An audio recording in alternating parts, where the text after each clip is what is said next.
they are closing the ship on an attack vector, failing to heed any of our warnings. I said, I reckon they've got about 30 seconds before I give you the order to open fire.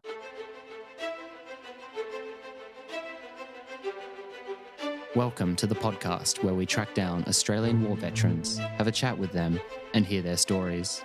I'm Alex Lloyd, and this is Life on the Line. The only thing I was scared of was failing, with letting down the people there that I was supposed to support. Things went south really bad. You've got to have an element of crazy to be good at what we do. There was an ego attached to being a gunfighter. I've been shot. Being around big, tall trees, thick shrubbery, potentially connects him to other moments in his life during battle. Get out and walk in a minefield not knowing when your legs were going to get blown off. You know, we're a part of this The fight. story of transformation is powerful. David McCourt is a former captain of the Royal Australian Navy. We spoke about his seafaring career, including highlights from the Cold War, East Timor, and deployments to the Middle East during the War on Terror and the Second Iraq War.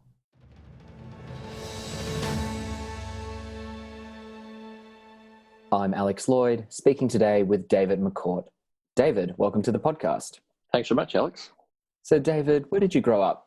Well, I was born in Ararat in Western Victoria. My dad was a teacher at a small country school nearby, so I spent my very early years living in the school residence. And then just before I started primary school, we moved into western suburbs of Melbourne. So I spent a lot of my school years in and around Footscray and those kind of places in Western Melbourne. I always enjoyed our holidays going back to the Western District, and we spent a lot of our school holidays on a friend's farm, and I think that influenced me significantly in what I wanted to do later in life. Like everybody of that era, we spent most of our lives outdoors when we weren't doing homework. With my friends, we would go off on our bikes and go exploring or get into trouble. We used to go and hang around at an old abandoned quarry and create havoc down there and just tour the area on our bikes. And so I think I was outdoors most of the time. I was in the Scouts as well for a while. I like bushwalking. I like being in the bush. I like being outdoors. And when you were growing up, did you have anyone ahead of you in the family who had served in the military or any kind of history there? Not in my immediate family. My great uncle on my grandma's side, so on my mother's side, had been killed in the First World War, and his name was David as well. And in fact, I was told that I was named after him. So I guess that was always in the back of my mind that we had this kind of military history. But during the Second World War, my dad, brought up in Northern Ireland, was a fitter and turner, and he worked in an aircraft factory making Sterling bombers. So he wasn't able to join the military as he'd wanted. In fact, he had told me that he'd tried to join the Navy on a number of occasions, and his best friend was a stoker in the Ark Royal and was sunk.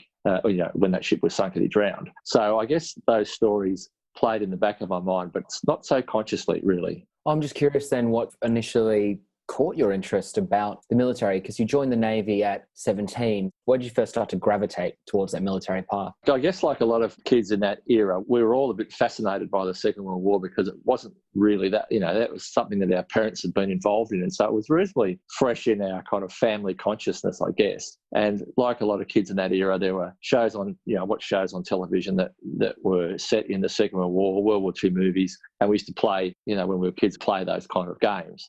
I had an interest in joining the army for a long time, and I had thought at one stage that I would go to Duntroon and join as an army officer. But around the time I was thinking seriously about that, there was a series of scandals surrounding Duntroon and the bastardisation that went on there, and that kind of cooled my ardour a little bit for going to Duntroon. So for a period of time, I wasn't that interested in the military. And then just when I was thinking about what I would do post-high school, I was looking at becoming a teacher like my parents, and I went and had a day of experience in a classroom, and it just didn't do anything for me at all. And then I saw an ad on the television for it was a Navy ad. It was pretty dynamic with destroyers carving up the ocean and ships under wheel and a really good tune. And I thought, that looks a bit all right. So I went into the recruiting centre in Melbourne and went up to the desk, and there was the chief petty officer behind the desk, and I had a chat with him and said I was interested in joining the Navy. And he asked me what I wanted to do. Did I want to be a chief or an Indian? And I said, well, I didn't realise there was a choice. I thought you just joined the Navy. Anyway, he gave me a pamphlet and a bit of advice and sent me on my way. So I went home and I read the book and had a chat with my dad, and then I put my application in basically to join the Navy as a as a seaman officer, as it was called in those days. And my dad was keen to support me, and he signed the approval papers because I was underage. I was only 17 at the time. So my dad signed as the parent, and that caused a bit of a rift because Mum wasn't keen at all. In fact, she was dead against it. But Dad could see that it was something I was really interested in, so he signed the papers. And a couple of months later, I joined the Navy down at HMAS Cerberus.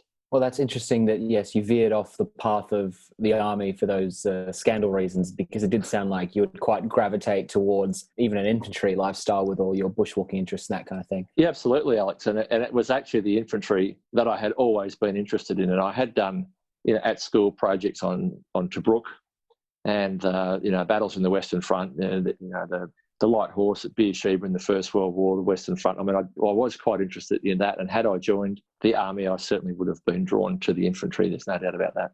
Tell me about your training days. Oh, they were excellent. I joined the Navy as a very naive 17-year-old, and I joined it under a scheme called the Supplementary List Scheme, which no longer really exists. It was a scheme whereby the Navy could get people in and train them up pretty quickly and get them to sea. The objective was to get us to sea within 6 months to start our training cruise, as opposed to going to the Naval College where that might take several years. And so to some degree, the proper officers regarded us as second 11, which we found a bit entertaining. But it was just a little bit of, intra-service rivalry, which was really mostly just good fun. As a 17-year-old, it was great for me to join the Navy in that scheme because I joined with a lot of adults. There were people ranging from my age, and I think I was the second or third youngest, right through to people of 26 years old. And so to start my training in a group that included, quite mature people with life experience was really good for my maturing, because I certainly wasn't very mature when I joined. But having those guys to provide a bit of, guidance and mentorship was really handy, and we all became really good friends too. Most of our instruction was done by chief petty officers. All of them were Vietnam veterans. And so they were salty old sea dogs, and of a type that you probably don't find in the Navy anymore, but they were real characters. They all had, outrageous nicknames, and they told us some pretty outrageous stories. So our education really started with those guys about the reality of the real Navy as opposed to the Navy that you read in the textbooks. Interestingly, they were all gunnery branch sailors, and they had all been on the gun line in Vietnam, and so they'd been delivering fire ashore, and some of them had received fire back from North Vietnamese artillery batteries. So they were hoary old chiefs who, they weren't really old actually. We thought they were, but on reflection, they're probably only in their 30s.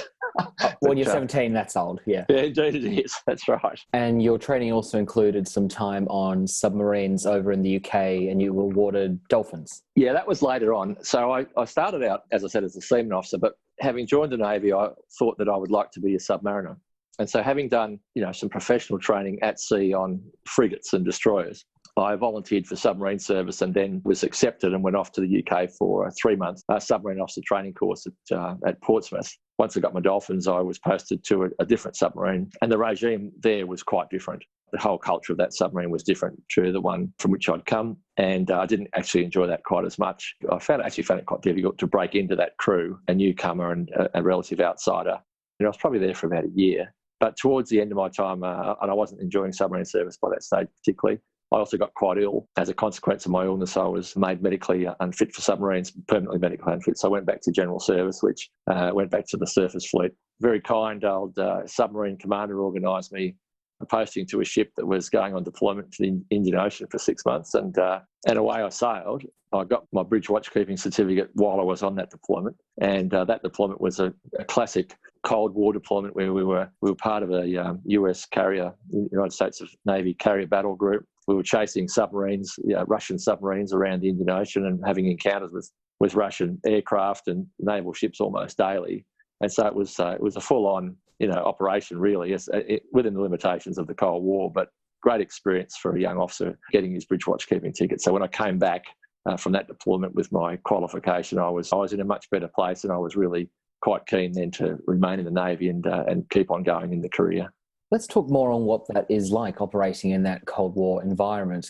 For me, as a young bridge watchkeeper, it wasn't particularly tense. I think with the benefit of hindsight, having later on done time as a PWA, qualifying as a warfare officer, I suspect the operations room, it was very tense in there. But for us on the bridge, it was really exciting because here we were sailing along because in the Indian Ocean, northwest Indian Ocean, sometimes there's zero wind. And when we were working with the carriers, they'd have to go 35 knots to get enough wind over the deck to launch their aircraft. And so we would be in a station such as Rescue Destroyer right behind the carrier, going along with 4 boilers engaged, absolutely top speed. The ship would be shaking like nobody's business, and we had to stay, in close proximity, stationed off the carrier. And we'd see them launching literally dozens of aircraft. If there was any chance of a Russian aircraft coming anywhere near us, the carrier would launch aircraft to fend them off. We would see Russian aircraft daily. We would see Russian ships routinely. And when we did see them, it was a matter of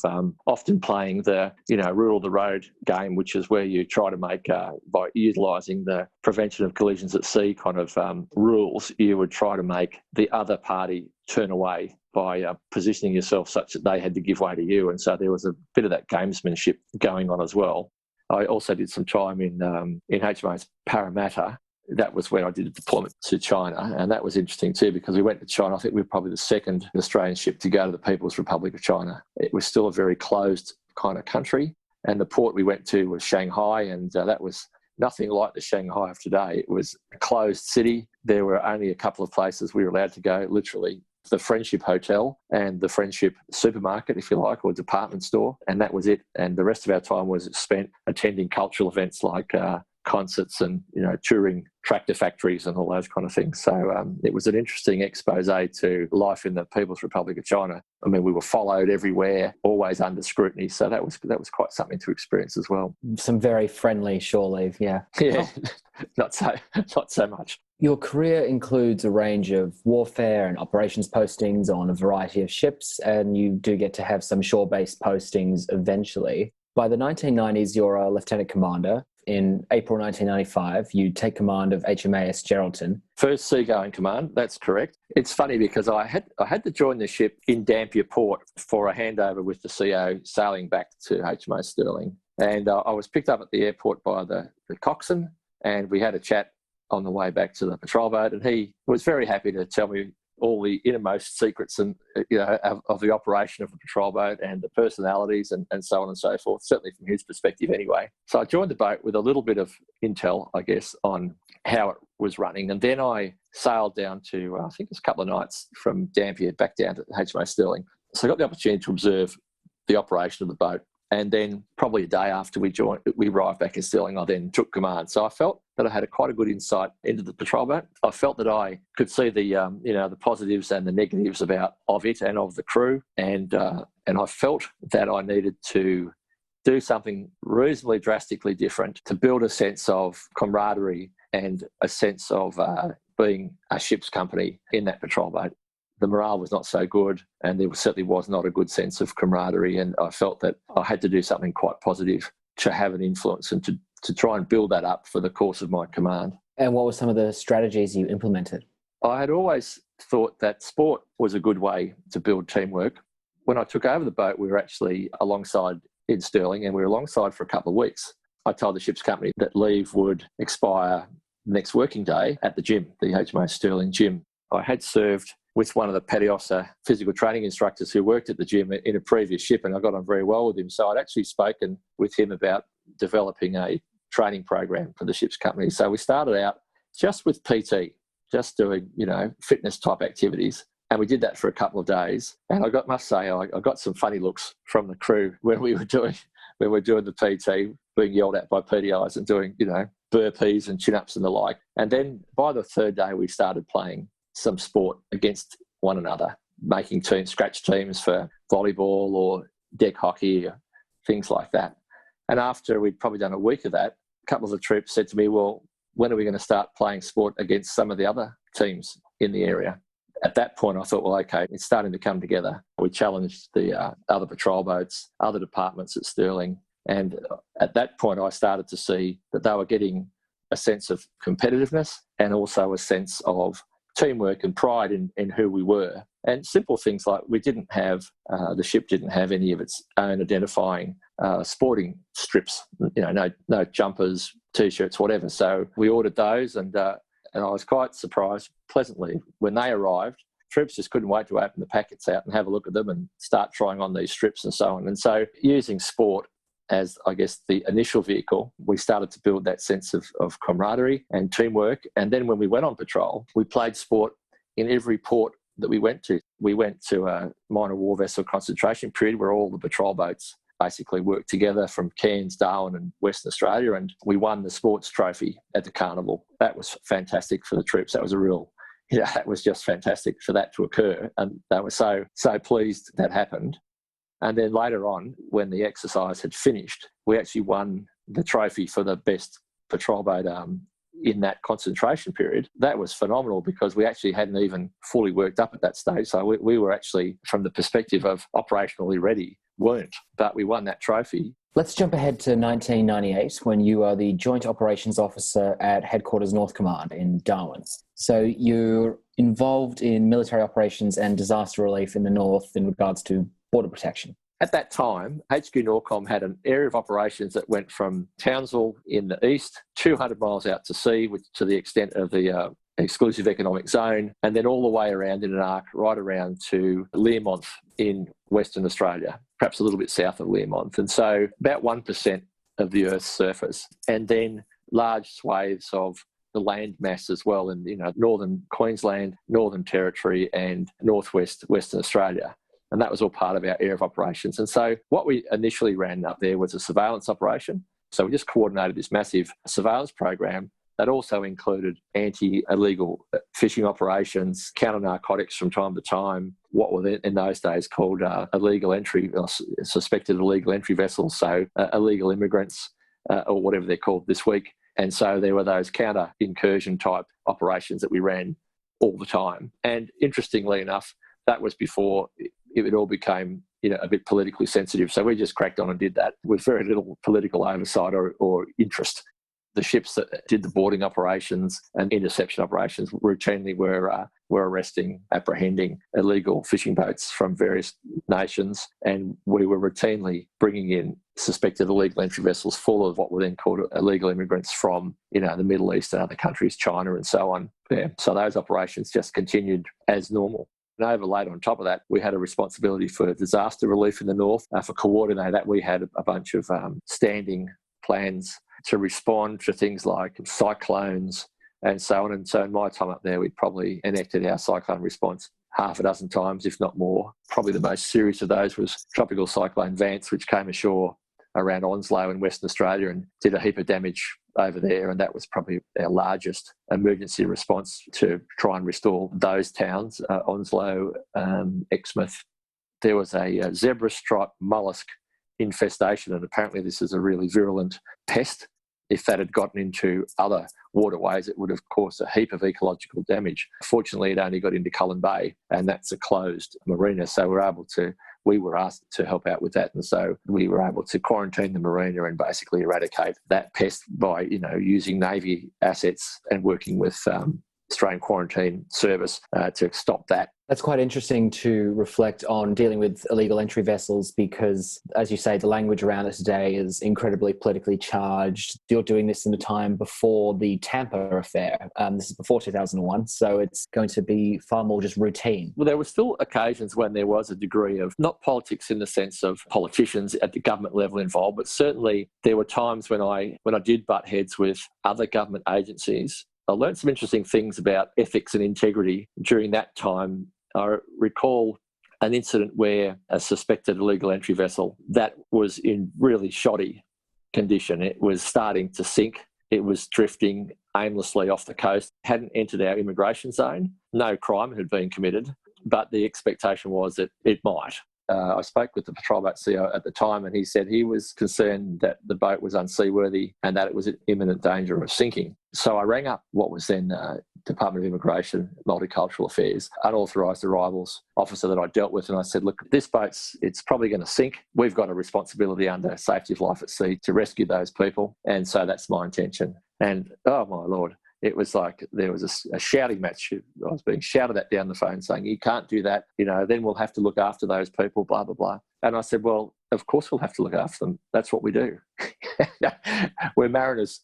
We're mariners first. If you see another ship in distress, the first thing you do is save them. You don't worry about anything else. You lived by an older, more grounded sailor's code than some modern policy devised in Canberra. Absolutely right. And absolutely right. And the patrol boat CEO and I had spoken about this, and we were absolutely of one accord that the right thing to do was to rescue these people before it got too late, before darkness fell, before it would become more complicated. I was just telling this person out of politeness, really. After it became clear to me that it was going to become an issue, I went and spoke with my boss, who was the commander in Auckland, as a Commodore, a Navy Commodore, and I just said, this is what I intend to do. And he said, absolutely right, Dave, off you go. He, being a mariner as well, understood perfectly that we have this kind of code of the sea that has been around for centuries, and that we would not leave people in peril. I gave the instructions to that patrol boat CEO to crack on and rescue those people. He rescued them. As predicted, the boat sank, and we brought those people into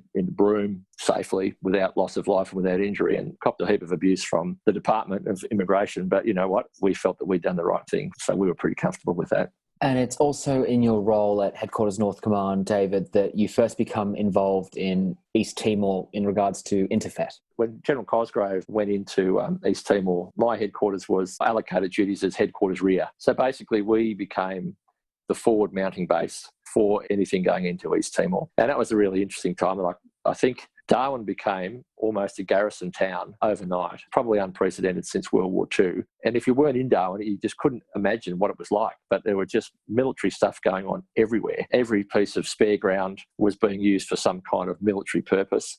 The team that I had, we've kind of restructured ourselves internally within the headquarters, and some members of my team were part of the force preparation. We had a force preparation responsibility. So we worked with all the international groups coming into Darwin to prepare them properly for when they actually then went over into East Timor. Detachments, or contingents, I should say, from places like Kenya, South Korea. We were operating with ships from Singapore Navy, Italian Navy, French Navy, German Navy. There were South Africans flying in and out. There were German Hercules. I mean, it was just such a multinational affair. It was quite something to be involved in that. In that first week or so, those of us in the headquarters who had key roles were probably there, 20 hours a day. And although we're really tired, it was, a really interesting and intense period of time, and doing something that was actually real. And from the perspective of the Australian, the whole of Australia's military effort, that's probably the first time we've done something that big since, I'd say, since the Vietnam War. But then you get to have a much more up-close and personal experience in 2000 when you're posted there as a UN military observer. I knew an Australian Navy guy who was a military observer in East Timor, and he was a Navy clearance diver. Up until that time, it was only Navy clearance divers who were of the Navy cadre, I guess from the Navy officer cadre, were able to be military observers because they were perceived to have some kind of land-based military skill set. But having been in that Joint Force headquarters, and when I saw the signal come out asking for volunteers, I went and spoke with my boss, who was a colonel. He'd been a CO of 3 RAR, and he was ex-SAS, and he was a really good guy. And I actually asked his advice. I said, I'm really interested in this job. Do you think I could do it? And he said, absolutely. He said, the only thing you're probably missing is a little bit of infantry minor tactics awareness. And he said, and I can organise for someone to teach you about that. And so on his recommendation, I volunteered. And in the meantime, he organised for an army captain to come down from Robertson Barracks. He was an infantry captain, and teach me about infantry minor tactics, which were pretty straightforward, really. And so I went off and did the course at Robertson Barracks with a bunch of army people, and subsequently was cleared to deploy, which is part of the outcome of the course. Is an army psychologist says whether you're suitable for deployment or not. And apparently I was mad enough to be considered suitable. And then I was posted, and ultimately headed over to East Timor for a 6-month deployment. Because you're a sector commander for a few districts, and things aren't settled at this time. There's still militia that needs to be removed, and it's a period of complicated transition. Yeah, well, it certainly was. I was told that I was going to be a deputy sector commander initially. Once I kind of had my feet under the desk, then I would take on the sector commander's role. So when I first arrived in a little kind of regional town called Inaro, which was quite inland and in the mountainous area, I was a deputy commander, but the commander himself was at another place called Same, which was probably a couple of hours drive away. He was Uruguayan Army, and he was quite bemused to have an Australian Navy commander as his deputy. But anyway, we got on quite well, and it didn't take very long, I guess maybe a couple of weeks before I took over as the sector commander. I was the only Australian military person in the sector at all. It was the Portuguese sector, Sector South Central. very early in the piece, started to pick up some intelligence. A militia group was infiltrating back into our area. And this militia group the local one was called the Mahidi, and they had been particularly nasty. There were a lot of massacres in our district previously, and every time we went out on patrol to a new area, we would find out more stories about massacres that had occurred in that period of transition from when the Indonesians left to when the area was basically taken over by the Interfet forces. And there were a lot of massacres in that region. So we heard about the Mahidi infiltrating back into our area. Now, Portuguese response was to send heavily armed convoys to various townships and villages trying to get intelligence on the whereabouts of these militia. But the fact of the matter was that being former colonial masters, the locals were not particularly, they just weren't receptive to them. And they certainly weren't receptive to seeing trucks full of heavily armed soldiers, which basically reminded them when the Indonesians had the place. Our approach, on the other hand, was for me, one other military observer and our interpreter to basically either walk into a village or drive in our vehicle, and we were unarmed as well. And we would normally meet with the village chief and the local, can't think of the title now, but basically the local padre. We would normally have a coffee with them, some stale biscuits from Indonesia, and have a chat. We'd ask them about the health of people in the village, and if we could, we'd organise for a medical team to go and visit the village, that kind of thing. Really hearts and minds kind of stuff. And often, just as we were leaving, they would tell us something that was of intelligence interest. Would normally be right as we were about to leave. It'd be almost the last thing. And we'd have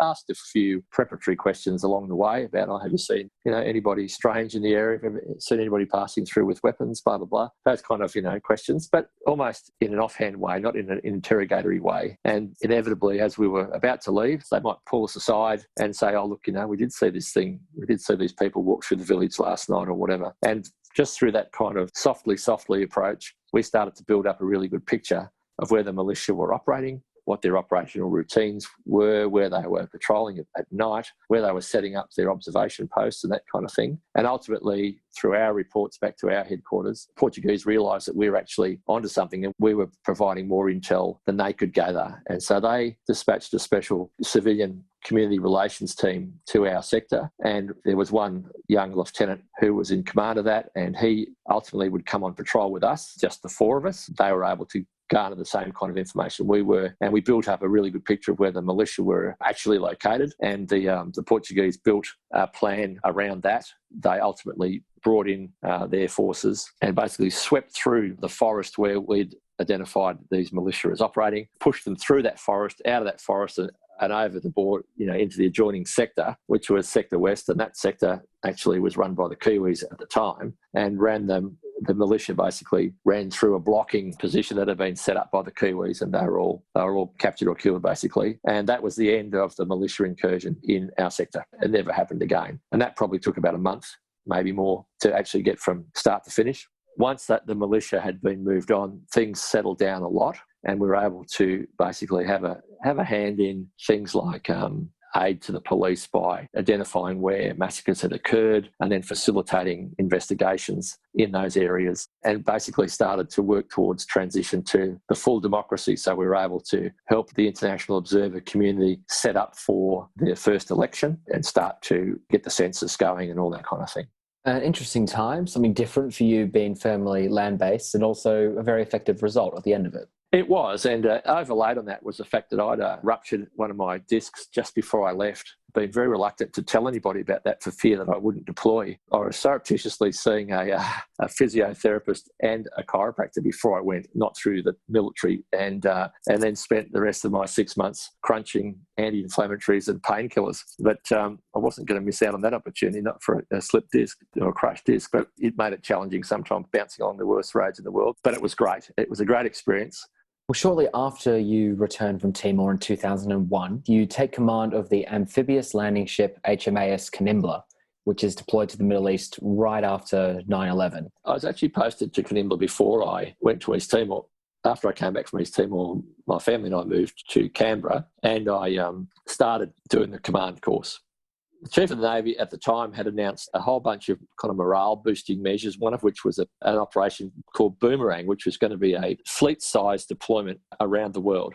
And one of the ships that was going on Operation Boomerang was Canimbla. It was me in command, and we were going to do some really exciting and interesting stuff. Like we were going to do a deployment to South Africa. we're going to come up west coast of Africa and go into the Mediterranean. We were going to do some amphibious exercises with the French Navy. We were going to go to the UK, go up into Europe. Exciting once-in-a-lifetime kind of deployment. And I remember when I woke up on the morning of 9/11, my alarm went off. I woke up, my wife and I. We always had it tuned to the news. So we'd lie in bed, listen to the news, and then get moving for the day. And, of course, when we heard the news about 9/11, I said to my wife, well, that's the end of Operation Boomerang. We won't be doing that. I don't know what we will be doing, but we won't be doing that. And sure enough, that was absolutely the case. At Fleet Headquarters, was part of the course was there, and I was called out of the room by the Fleet Commander's secretary, the Admiral's secretary. And I said, I'm just doing this, can we just wait till the lesson's finished? And he said, no, Fleet Commander wants to see you right now. And I thought, what have I done? Have I done something wrong? Am I in trouble? You don't normally get dragged out of it like that. I was racking my brain to think, what have I done wrong? Is something from my dark, distant past coming to bite me? I don't know. And so with a bit of trepidation, I kind of went up to the Fleet Commander's office and then I was basically directed by the flag lieutenant to go in. And I walked in the Fleet Commander's office and he was sitting, behind his desk. The Chief of Navy was sitting on the couch. And then the Fleet Commander came around and he sat on one of the armchairs and he invited me to sit on the couch next to the Chief of Navy. And I thought, cool, this is going to be really serious. The Fleet Commander at that stage was Admiral Smith and he'd been my boss at Norcom. So he said, right, Dave, I've called you out of class because I wanted to let you know that we're going to post you to Canimbla early. I said, oh, okay. He said, you'll finish the navigation component and then you'll join Canimbla in October in Western Australia and take it to the Gulf. I said, okay, righto. And then the Chief of Navy took over the commentary at that point and gave me a little bit of the background on what the expectations were. And basically he said, we're going to the Gulf. We're not sure what you're going to be doing, but it'll all become clear in time. He said, what we want you to do is get that ship ready to go to war. And that's why we're pulling off course early to get that happening. And the one key piece of information he said to me was this: up until now, all your training around naval warfare, rules of engagement, all those kind of things has been that we would only ever respond to an aggressive act. In other words, and this is certainly borne out by all the training I ever did and exercise at sea, we would only ever respond after someone had attacked us, after we had taken the first hit. And he said to me, those days are gone. He said, you will not take the first hit. Whatever you need to do, do it to make sure that we do not take the first hit in this scenario, going forward. Strike first. Indeed. I thought about it for a while and then I asked him a few questions around it and we discussed what it actually might mean in practical terms. And I just said, okay, so in this scenario, yep, in this scenario, yep. Just wanted to make absolutely crystal clear in my own mind that I knew what I was being told. And then having satisfied that, and the Fleet Commander gave me a few words of wisdom, because I knew him and I'd worked very closely with him. The Chief of Navy reiterated that don't take the first hit, and I kind of said tongue-in-cheek, so will I get that in writing? And he just laughed and said, don't be so stupid. Who would be hung out to dry in that scenario? Absolutely. That was kind of prescient, I guess, advice that I was given, because later on I absolutely had to practice that, I guess, if you like, that theory. I joined Canimbla, the previous CO left, and I took over command. And so he left in the morning, gave his farewell speech. I carried on the troops for lunch and then remustered the ship's company after lunch and basically introduced myself and basically gave them an introduction into what we'd be doing and what we could expect as far as our deployment and so on. And I had to say I was pretty blunt about it. I told them about where we were going. I told them about what our missions might be. I was very frank about the threat, and I told them about things that had gone on with USS Cole being attacked by a suicide ship alongside in I think it was in Yemen, USS Princeton hitting mines. I was really quite blunt about the threats that we faced, just to focus their attention on the fact that we're about to do this high intensity workup to prepare ourselves to go to a war zone, and it's actually fair income, that we had to actually be real about it. Once we got stuck into that training, the ship's company responded really, really well, and they were fantastic. Well, they'd woken up on the morning of September 11 and seen the same imagery you had, so I'm sure what you were saying clicked immediately with probably what they were suspecting was going to be the case in their minds. So you're right, and I've still maintained contact with many of those ship's company, and we still have annual reunions and the like. And it was only a couple of years ago, 2 years ago, that the chief boatswain's mate said to me, he said, I'll never forget when you told us that we were not to take the first hit. He said that instruction stuck in his mind, as it did in mine, because it was such a change. And of course, I just told the ship's company exactly the same thing. And they took a lot of pride in getting to that level of operational competence. Well, let's jump ahead to when you actually hit the Gulf. I'm interested, firstly, in the big picture of what the atmosphere is like on the ship, whether there's tension, excitement, or an interesting combination of the two coexisting, and then how that gels with some of those stories when you are actually having to take action and ensure you don't take the first hit. As you know, we went to the Gulf twice. And so in 2001, we went to the Gulf to enforce sanctions against Iraq as part of the war on terror, if you like. We arrived in the Middle East and we did our transit through the Straits of Hormuz. And that was a real, I guess, wake-up call, because we went to action stations for real, and that was the first time we'd gone to action stations that wasn't in an exercise, and that focused the attention of a lot of people. Straits of Hormuz, most dangerous waterway in the world, allegedly. You're in the missile engagement envelope of multiple missiles. We were challenged by the Iranians, et cetera, et cetera. So that was a real focusing activity. And then we went into Bahrain. We berthed at the American naval facility in Bahrain and started doing a whole bunch of briefings, and our boarding parties started doing training in anticipation of some kind of boarding role that we would do in the Northern Arabian Gulf. Now, the Australian ships that had been in the Gulf previously were doing boardings in support of United Nations sanctions and had established a bit of a name for themselves in doing so. And our expectation was that we would do that too. But there'd been a lot of uncertainty on our way to the Gulf about what our role would actually be. And the commander of the task group was an Australian captain by the name of Alan Dutoit. He was lobbying, I guess, for us to have a role that was operational, and that was forward. The chief of the Defence Force at the time was Australian Admiral Barry, and in his mind, all we would do would be an ocean-going truck. So his view was that we would just take stuff around from one place to another. And I believe that he didn't actually fully appreciate the capabilities that ship had. Yes, we had a lot of space to carry cargo, but we could land 3 helicopters on simultaneously.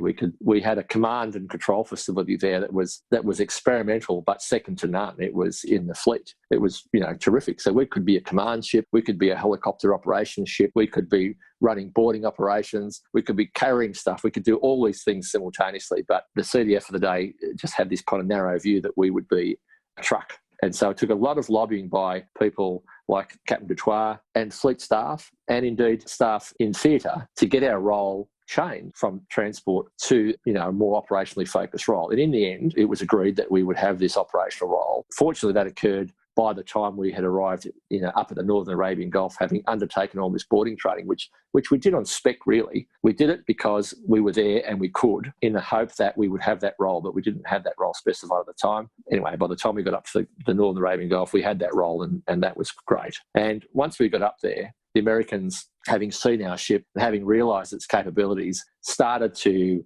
engage with us to do more and more. We were running boarding operations with our own boarding party, but also during that time, we embarked a SEAL team, a US Navy SEAL team with their large ribs, and we were able to insert them covertly right up into the mouth of the Khoa Abdullah waterway, I should say, at night without being detected, and use that capability to intercept the illegal oil shipments coming out of Iraq. And indeed, we did the same thing with our own boarding parties, and were very successful at that.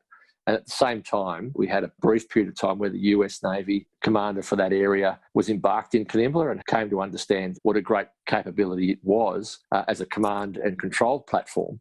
And actually, that knowledge that he gained, and the experience that we gained, and the reputation that we gained in that first deployment in 2001, 2002, had a large bearing on what we subsequently did when we went back in 2003.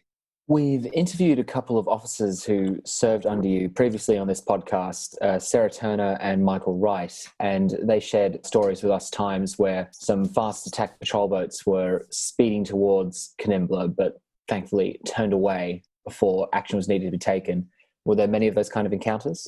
I wouldn't say it happened every week, but it happened routinely enough that it was routine, sort of. Interestingly, we had very little interaction with the Iraqi armed forces at the time. I think they appreciated that the coalition forces in the North Arabian Gulf were such that they would have been overwhelmed. So they never bothered us at all. But the Iranians, on the other hand, because we were operating in disputed territorial waters, so the Iranian, what they called Iranian claimed territorial seas, but which weren't recognised internationally. So there were chunks of water where we operated that the Iranians felt were theirs, but which weren't recognised internationally. So that was a cause of quite a bit of tension. And so routinely when we operated in those waters, we would receive threatening radio calls from the Iranians. They'd sometimes send out patrol boats to kind of come towards us on an attack profile to test our resolve. So that was not unusual. There was one occurrence one night when the Army landing craft that we had embarked in, we disembarked them and we were using them for a bunch of missions in the area. And they were anchored up one night, not too far from Q80 territorial waters. They had a bunch of clearance divers on board because they'd just done a particular task,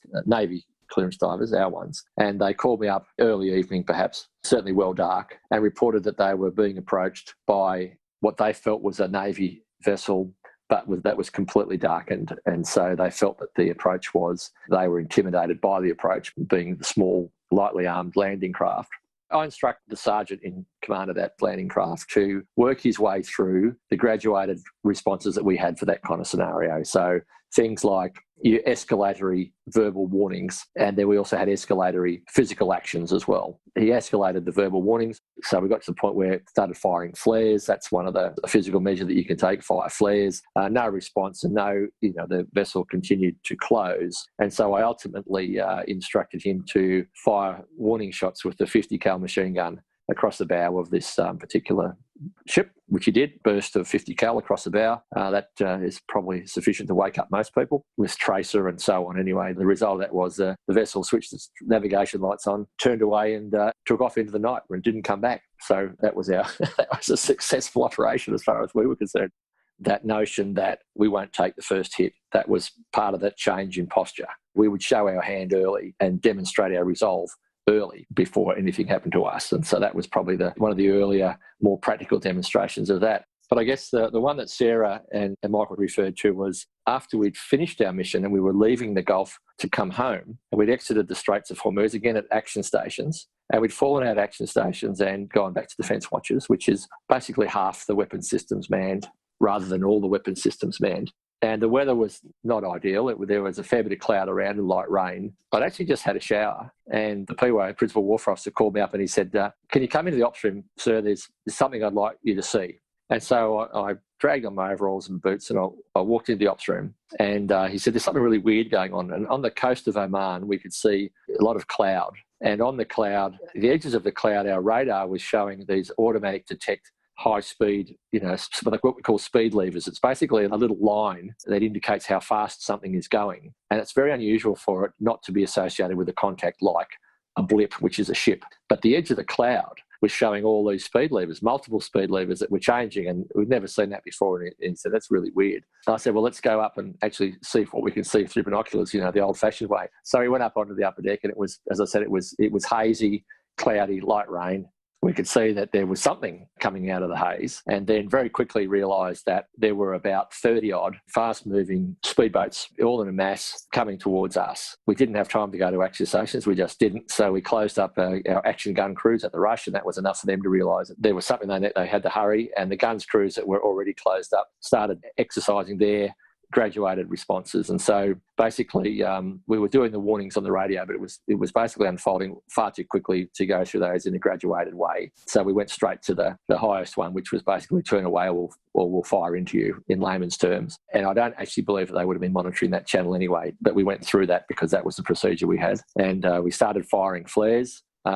Interestingly enough, these boats were so tightly packed that flares were bouncing from one boat to the other. And I gave the instruction to the guns crews that if anybody saw anybody on those boats with a weapon, they were to engage immediately without further orders. There was a fair bit of tension amongst the guns crews because they figured this was pretty real and they were ready. I mean, their weapons were actioned. There was somebody on the weapon, someone with a pair of binoculars just looking for any sign of any weapons being brandished. I was with the PWO on the bridge wing as these boats closed us on what I considered to be an attack vector.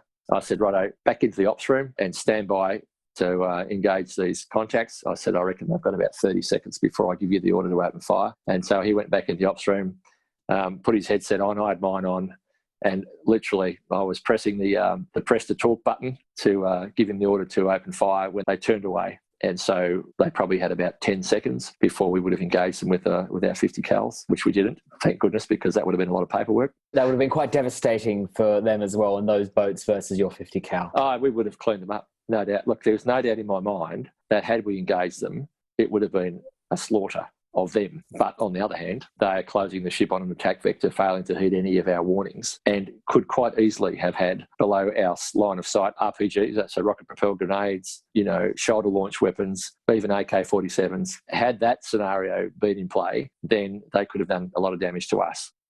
Again, looking at this scenario of don't take the first hit, I felt quite justified in the decision that I had made, that at that point, at that threshold, that we would engage them. Though it would have been a nightmare as far as international news. Our initial thoughts were they might have been smugglers, but we quickly changed our mind and came to the conclusion that it was Iranian Revolutionary Guard and that they were exercising a thing called swarm tactics, which is exactly what they look like, a swarm. There's so many of them so close together, and the tactic is that they expect that most of them will be taken out in any attack, but some will get through and they will incur, serious damage on the ship that they're attacking. And that's what they were practicing that basically, and testing our resolve, I guess, as well. Well, from there, David, in December 2002, you're promoted to captain.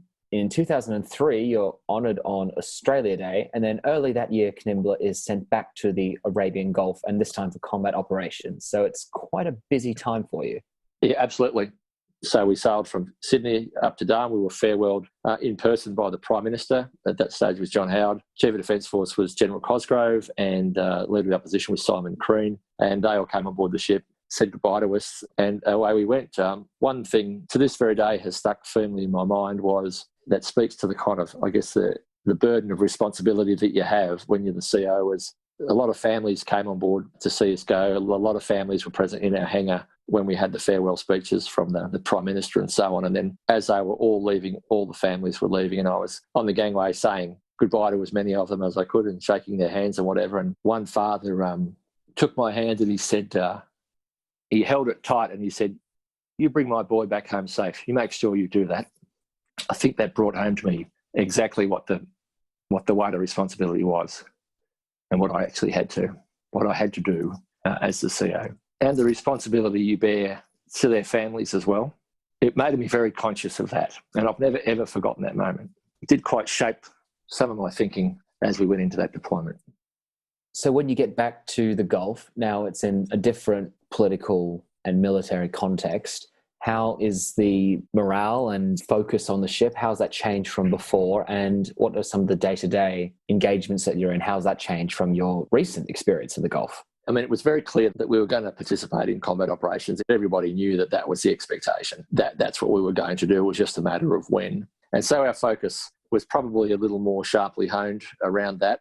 On the way to the Gulf, we had this interesting kind of scenario with anthrax vaccinations where once we got to sea, it was announced, or we were instructed, that we had to inoculate all our sailors against anthrax because there was this concern that the Iraqis had biological weapons. It was really poorly implemented in that sailors had to sign consent forms, and there was this really badly orchestrated, I guess, education program around it. And it was even kept from me as a CO that this was going to happen. I didn't even know at the time that we had anthrax vaccinations in the ship. They'd kind of come on board surreptitiously with the medical team and been stored in a fridge somewhere. And so then we were told, basically get your sailors to line up, sign this consent form and have an anthrax jab. There was a whole bunch of literature online around anthrax vaccinations from the first Gulf War to 1992 causing Gulf War syndrome, and also having negative impacts on women in childbirth and a whole bunch of negative stuff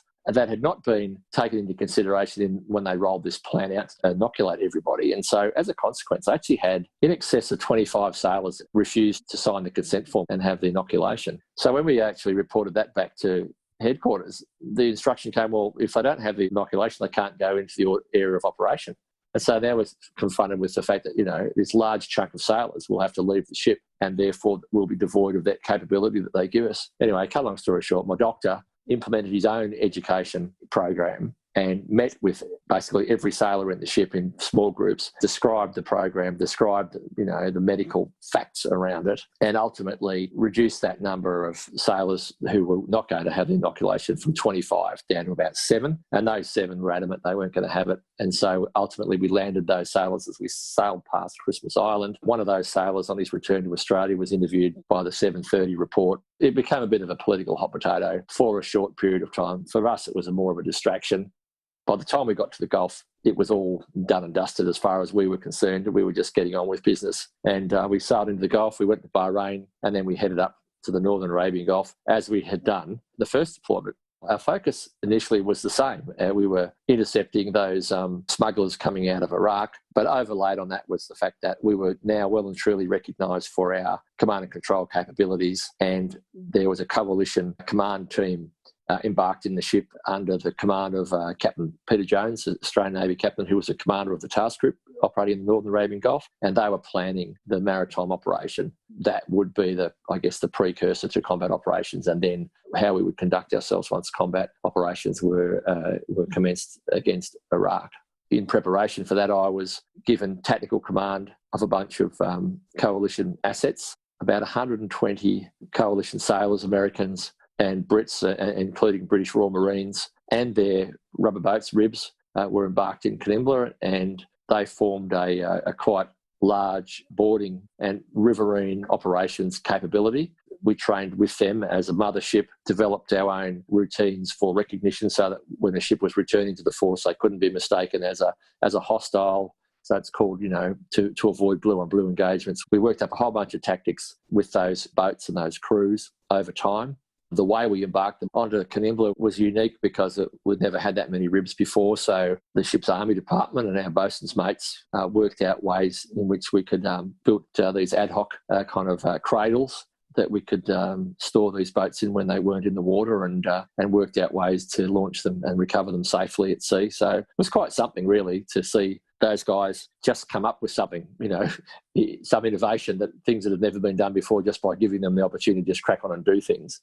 We were the last fuel for helicopters operating over Iraq, and as a consequence, we had dozens upon dozens of helicopters coming and going every day, all through the day and night, fueling or just flopping on for a bit of respite and to get some food. We very quickly got a reputation as having the best food in the Northern Arabian Gulf, mainly because we had fresh food and steaks from Australia. So nice. It was nice. And if you've ever eaten food in an American ship, you'll know that it's mostly processed junk, literally, and ours was all fresh and yummy. So it was not unusual to have a queue of American helicopters around lunchtime wanting to land on and fuel.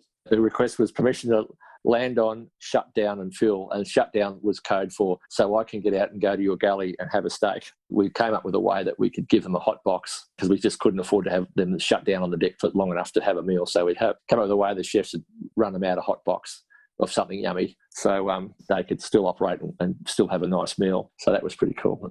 And again, that was something the chefs just did off their own bat. They were good like that.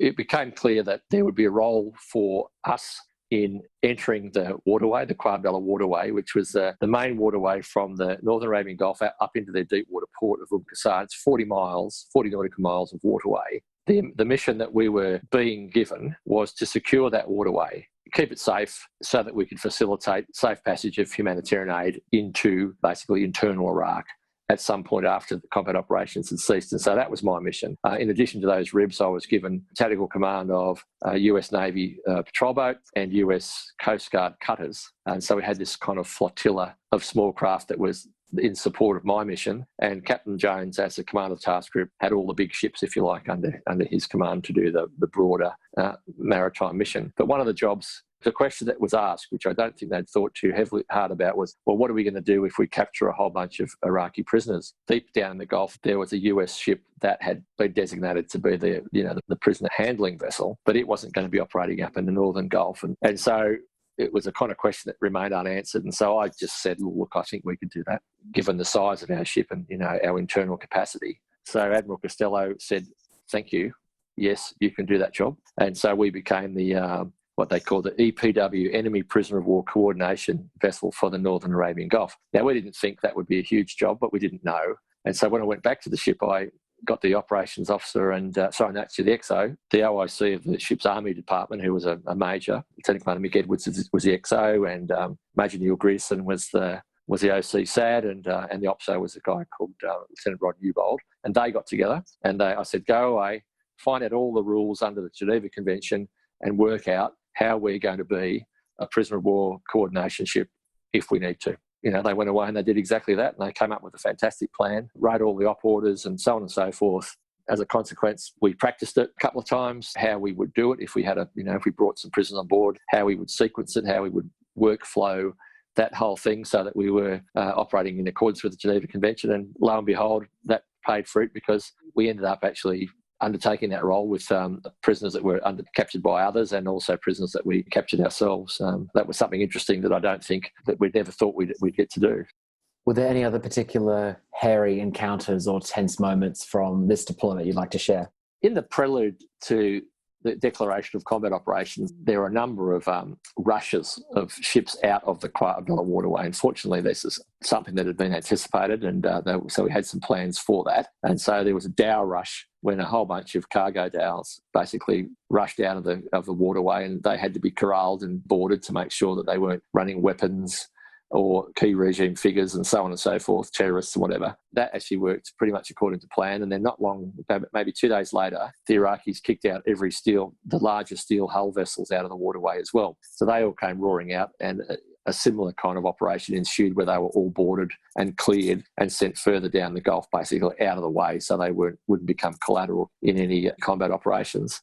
One of my boarding parties had entered the waters that we were allowed to, under the UN sanctions, where we were allowed to operate. One of my boarding parties had noticed there were these tugs at anchor. And they headed over to these tugs to basically investigate what they were doing there. As they approached, they were intercepted by a much larger, heavily armed Iraqi patrol boat, which basically rowed them off. And we responded, as in Kanimbla, we responded by roaring up the waterway to give them some kind of protection. And we whistled up a missile-armed helicopter from one of the nearby ships, and it came in, basically over the top of us. And basically the message to the Iraqi patrol boat was back off, we're going to wear a missile, and they did. They turned around and headed away. But what that did do was alert us to the fact that there was something sensitive about those tugs. And subsequently, a day or so later, on the eve of combat operations, USS Chinook, which was, as I said, under our tactical command, intercepted those tugs as they were making to leave and basically kept them in place. And the next day, our boarding parties went on board to actually do a proper search. And in the conduct of that search, so one of these tugs had a large barge moored alongside it, and on that barge was a container. And so our boarding party went inside the container to have a look at, what was in it, basically, as part of their clearance operation. It was absolutely empty. The leading seaman in charge of that activity was suspicious of that fact. And in one corner of this empty container was a pile of debris. So he basically rummaged through that pile of debris, discovered a hatch in the bottom of the container, opened up the hatch. The hatch went straight down into this barge, quite a large ocean-going barge. Inside the barge were a whole bunch of mine rails, which had 2 different types of mines on them, a disguised clandestine mine-laying capability. Having discovered that, the next 2 tugs were then investigated, and similarly, they were disguised mine layers, outfitted differently on their quarterdecks or their working deck.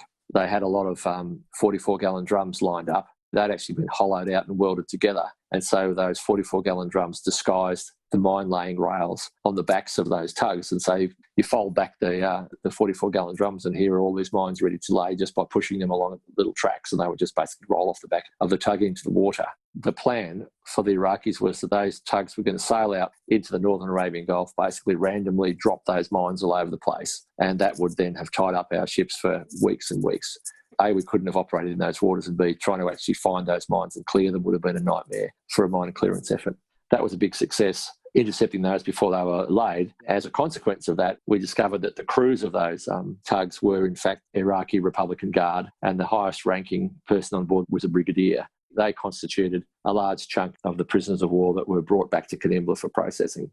We had a Q80 liaison officer on board. He was the guy who did the initial questioning of the prisoners to see if we could glean any instant intelligence. And quite frankly, once they were captured, they were happy to pretty much tell the whole story. So we gleaned a lot of intelligence from them once they were captured and processed. Once we'd processed them, as per the Geneva Convention, they were loaded into our landing craft and taken down south into the Gulf to the American ship that was actually fully set up for prisoner handling, if you like. From then on, we started to push our patrols further and further north up the river. HMAS Anzac had its 5-inch Friday when they provided naval gunfire support to the Royal Marines ashore on the L4 Peninsula. We had box seats for a whole bunch of Tomahawk land attack missile launches from our consort USS Higgins. They were launching Tomahawks into Iraq, and we basically got to see from very close quarters every launch. That was quite spectacular. There was a mine clearance effort in the Quabdullah waterway. Coalition mine hunters and minesweepers, Brits and Americans, they slowly clearing the waterway, and as they cleared a swept channel, when they got to a particular point, they'd clear a box, and that would become an operating box for us, and we'd move up the channel into the box. We'd operate in that box, and that then gave us extra range for our small boats to operate further and further up into the river. And by kind of leapfrogging like that in 10-mile increments up the river, we got to the point where we had achieved our mission, and we'd actually secured that whole 40 miles of river. Along the way, boarding parties found weapons, captured weapons, interrupted potential attacks from remnants, stay-behinds, discovered a suicide boat laden with explosives that looked like it was being ready to launch into the river. So presumably one of the big ships like us would have been the target of that attack. And so we just worked our way up the river and ultimately cleared it. I remember one night there was a countermining. These things were going off every half an hour, sometimes, not all the time, of course. But one night they must have countermined something significant because the explosion was so big it threw me out of my bunk. so whatever that was, it was big, and it wasn't too far away from our ship either. Well, it's quite apparent from your answer there the significant role Canimbla played in the Gulf in that period of time, and it's no wonder the ship was awarded the Meritorious Unit Citation for its collective efforts, and then subsequently the Gloucester Cup as most efficient ship in the Navy. You and the crew are operating under intense command pressure with lots of internal and external issues at play. And you personally, David, are awarded the Distinguished Service Medal for Leadership in Action, as well as the US Bronze Star. Quite a significant period. Absolutely. It was, Alex, and I guess it's stuck with me, ever since then. What I really need to do, though, is actually stress how good that ship's company was. That crew were fantastic, and their ability to innovate in circumstances where they were confronted with things that had never been done before was fantastic. And it was at every single level. It wasn't just, it wasn't just the upper echelon, the command team. It was all the way through the ship. Sailors, and don't forget the soldiers I had in my ship's company, the Ship's Army Department, were fantastic on both deployments. The first deployment set us up for the second deployment. The role that individual sailors and soldiers played in contributing to the ship's operational capabilities and the outcomes that we had can't be underestimated and can't be understated. It was such a good crew, such a great team, and I was very privileged to have command of them, and I've always felt very privileged that they supported me so well in that ship. They're operationally quite intense deployments you have with Canimbla. Well, they're a career highlight, and they're also quite a way to bow out from sea-time service, because since then you're involved as director of a number of complex projects dealing with future warfighting capabilities and also addressing the needs of Navy intelligence. When do you wrap up your time with the Navy, David? I left the permanent Navy in 2005, and I have done some reserve projects.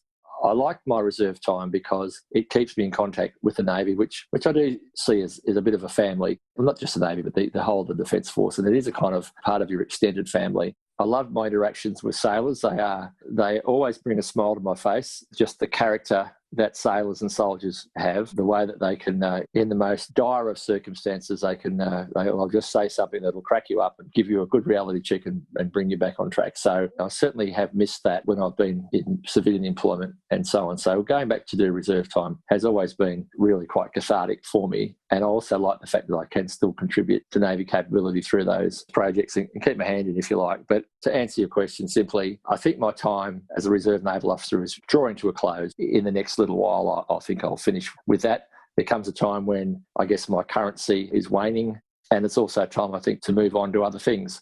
So, David, looking back over all your sea time, all your deployments over the years, how do you reflect on the role your family played? The role of families can't be underestimated in what they do for us when we go away to sea. Going away for such prolonged periods of time, 6 months, sometimes 9 months more recently, it is tough on people in the Navy. It's really important that the people who are away on deployment know that things back home are progressing normally, that children are being raised, that the household is being looked after, and also that we're being supported morally, that our families support what we do, understand why we do it. And for us to know that our families will be waiting for us when we get back home is really, really important. It's kind of what keeps you going throughout that time away. Their love and support is absolutely pivotal. And when you are feeling a bit down, it's a good boost, I guess, to know that you have that family support back home. And that manifests in a number of ways. In the days of written letters, getting mail from home was always really important, and it was really a boost when we got to port or when we got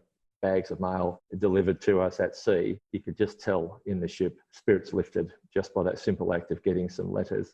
I guess the other thing that you have to acknowledge is that it is tough for families when we're away, that they do need to just carry on as normal whilst we're the ones off having the adventures and so on. And I guess there's a certain stoicness that's needed for Navy families, and I know that it is very tough on them. We just have to acknowledge the fact that they do such a great job supporting us while we do the stuff that we need to do going away to sea, and can't also underestimate the adjustment that takes place when we come back from our adventures and lob back into our homes and expect the household to kind of mould around us. And of course, they've been doing their thing the whole time we've been away. And so that adjustment period sometimes takes a bit of work. But yeah, as I said, I just wanted to acknowledge the fact that we couldn't do what we do without having strong family support behind us. And just quickly, that's an interesting point to acknowledge there, that you will have seen over time, the course of your career, how the capacity to communicate with family has changed. If we go historically right back, well before your time, obviously, we can think of that romantic image of soldiers sending letters to their loved ones back home while they're in the trenches on the Western Front, that kind of thing. And when you started in the Navy, it would have been, yes, letters that would have taken, I'm not sure, I imagine weeks to reach to and fro. And by the time you left, at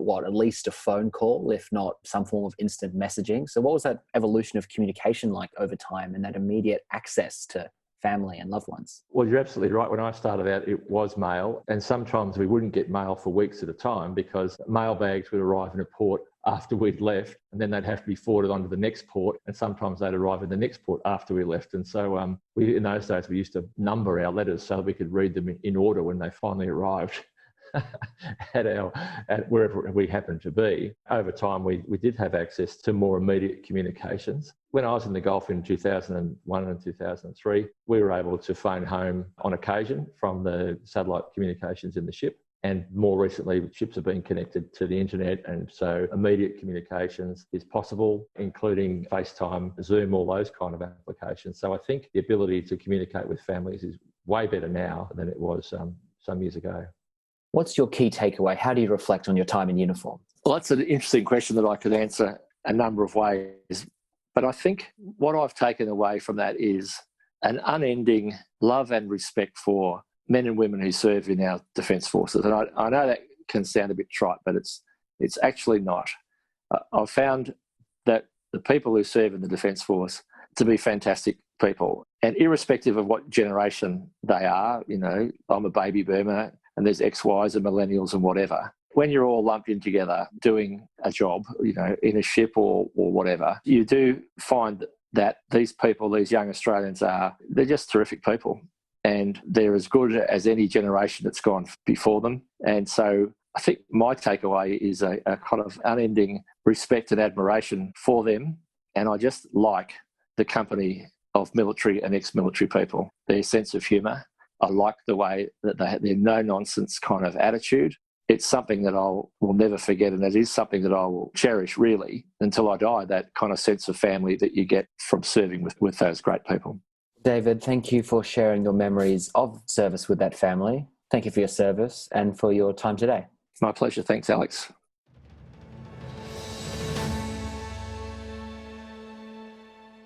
That was my conversation with David McCourt. You can hear Angus Horton's conversation with two of David's officers on Canimbla back in 2017, Season 1, Number 8, Sarah Turner, and Michael Wright. You do get taught rules of engagement and, you do close up to heightened states and all of these types of things. But it's interesting the body's response when you're actually in this situation, the adrenaline, that tingly feeling through your body. As they got closer, we could see that there were boats and moving really fast, like really coming up on us quickly. In Season 2, Angus also interviewed Peter Jones, referenced in this conversation with David in number 32, Peter Jones.